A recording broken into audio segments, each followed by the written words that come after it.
Paz do Senhor. Hoje nós vamos falar de Gênesis 19, 20 e 21.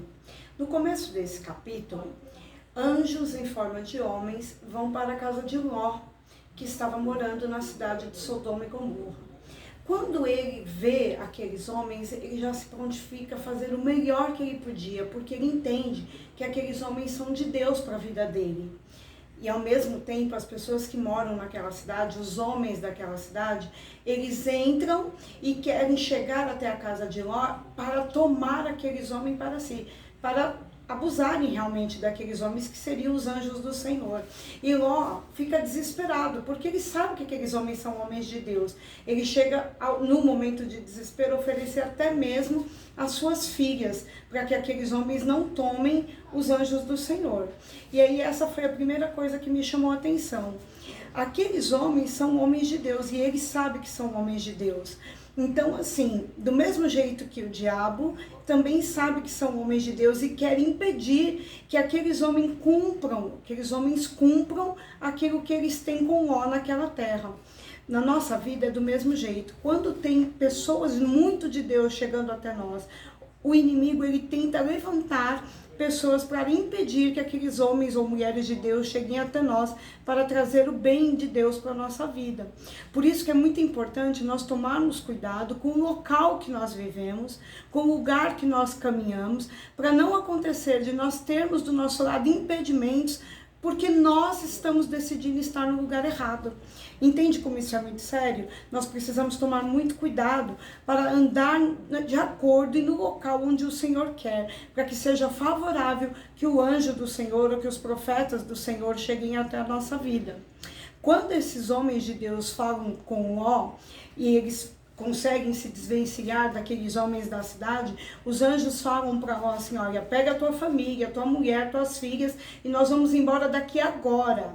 Há momentos que o Senhor tem pressa em nos abençoar. Ele tem pressa em nos tirar de lugares que nós não deveríamos nem ter chegado a ir até lá. O Senhor tem pressa em nos retirar daquele lugar. Quando na manhã seguinte os anjos vão chamar Ló para sair, ele puxa Ló pelas mãos e fala: vamos, vamos, vamos. É isso, assim, é para que eles tivessem a velocidade de que o Senhor pudesse agir naquela cidade com a destruição que o Senhor já tinha de planos. Então Ló sai, ele sai para uma cidade pequena, sai com suas filhas, sai com a sua mulher, e no meio do caminho dessa saída que foi tão rápida, a mulher de Ló olha para trás. Todo mundo conhece essa passagem. Todo mundo fala dessa passagem da Bíblia. Aí também me chamou a atenção, ela se torna uma estátua de sal. Irmão, sabe quando nós olhamos para trás na nossa vida?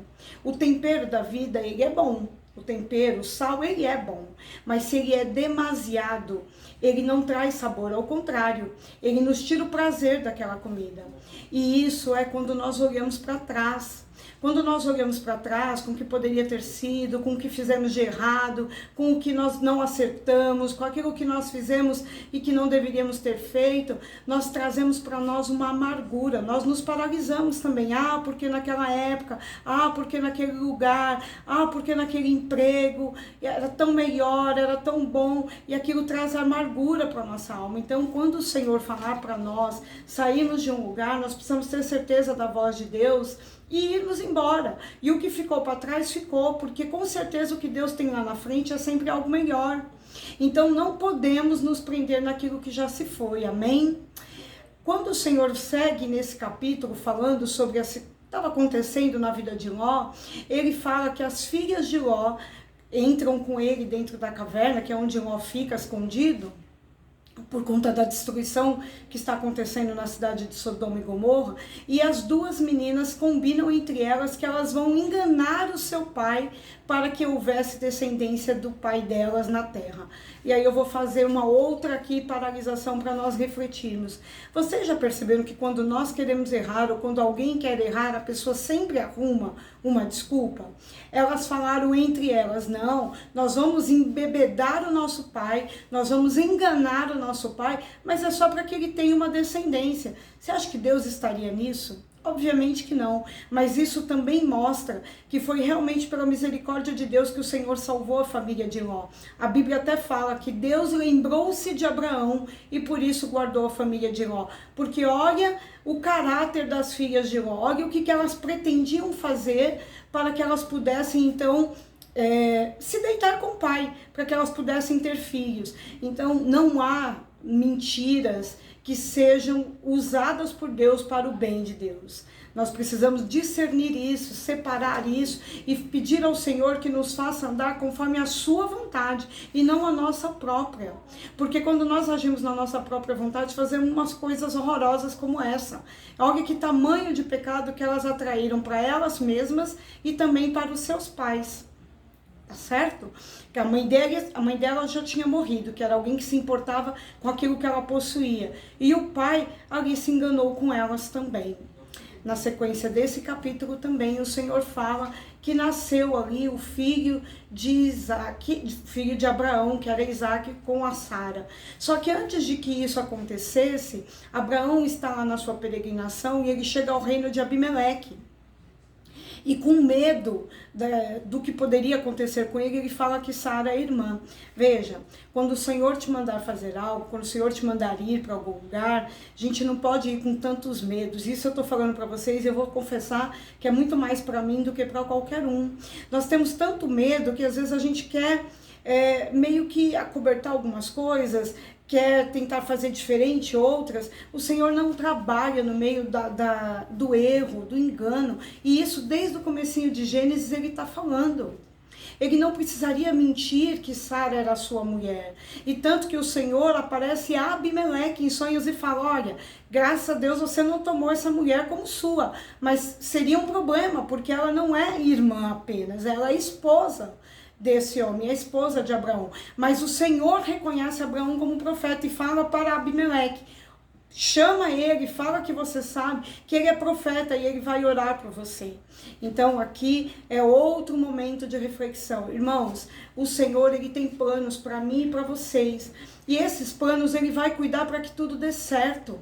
Ele vai nos separar, ele vai nos liberar de todo tipo de problema que pode vir, ainda que a circunstância, novamente falando de circunstância, ainda que a circunstância ela seja contrária, que a gente no nosso coração, na nossa humanidade tenhamos medo, o Senhor ele age, a gente não precisa ter esse medo, precisamos aprender a confiar no Senhor. Lá na frente Abimeleque até enche Abraão de uma série de presentes, ou seja, se ele tivesse desde o início ter falado que a sua mulher era sua mulher, ele não colocaria ela em risco. Quantas coisas eu e você estamos colocando em risco porque temos medo de algumas circunstâncias, temos medo de algumas coisas que podem nos acontecer. Em nome de Jesus, vamos colocar o nosso medo em Deus, vamos colocar as nossas ansiedades em Deus e vamos pedir ao Senhor para que quando Ele nos mandar para algum lugar, nós possamos ter sabedoria, que nós possamos ter dependência, que nós possamos ter a humildade de entender que tudo aquilo que o Senhor está fazendo, Ele garante, Ele vai na frente, Ele nos cobre, Ele separa, Ele prepara o caminho e que o Senhor então retire de nós todo o medo nessa noite, em nome de Jesus. Ficamos com vocês e até amanhã, e eu espero amanhã para que a gente possa ler junto Gênesis 22, 23 e 24. A paz do Senhor.